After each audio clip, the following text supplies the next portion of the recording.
Colonel Sofiya Qureshi ఇటీవల ట్రెండింగ్లో ఉన్న పేరు. ఆపరేషన్ సింధూర్లో మారుమరోగిన పేరు ఇదే. ఇండియన్ ఆర్మీలో మహిళా శక్తి ఏంటో కూడా చూపించారు కల్నల్ సోఫియా ఖురేషి.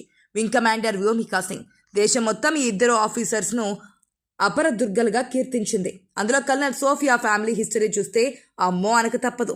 వారికి దేశ స్వాతంత్ర్యం పోరాటం చేసిన చరిత్ర ఉందిట. అసలు ఒకసారి వారి ఫ్యామిలీ బ్యాక్గ్రౌండ్ ఏంటో చూద్దాం పదండి. ఏప్రిల్ 22వ తేదీన జరిగిన పెహల్గాం ఉగ్రదాడికి ప్రతీకారంగా భారత్ ఆపరేషన్ సింధూర్ చేపట్టిన విషయం తెలిసిందే.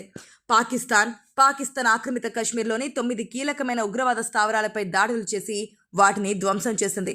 అందుకు సంబంధించిన వీడియో ఫుటేజ్, ఫోటోలను గతంలోనే విడుదల చేసింది ఇండియన్ ఆర్మీ. భారత సైన్యం జరిపిన దాడుల్లో 100 మంది ఉగ్రవాదులు హతమైనట్లుగా కేంద్ర రక్షణ శాఖ వెల్లడించింది. అలాగే ఆపరేషన్ సింధూర్కు ప్రతిగా 100ల కొద్ది డ్రోన్లు, క్షిపణులతో పాకిస్తాన్ రెచ్చిపోయింది. కానీ భారత సైన్యం వాటిని సమర్థవంతంగా ధ్వంసం చేసింది. అయితే ఆపరేషన్ సింధూర్ అధికారిక సమాచారాన్ని దేశ ప్రజలకు వివరించేందుకు కేంద్ర ప్రభుత్వం త్రివిధ దళాల అధికారులతో, విదేశాంగ శాఖ అధికారులతో ప్రత్యేక మీడియా సమావేశం నిర్వహించిన సంగతి తెలిసిందే. త్రివిధ దళాల్లోని మహిళలతో ఈ మీడియా సమావేశం నిర్వహించారు.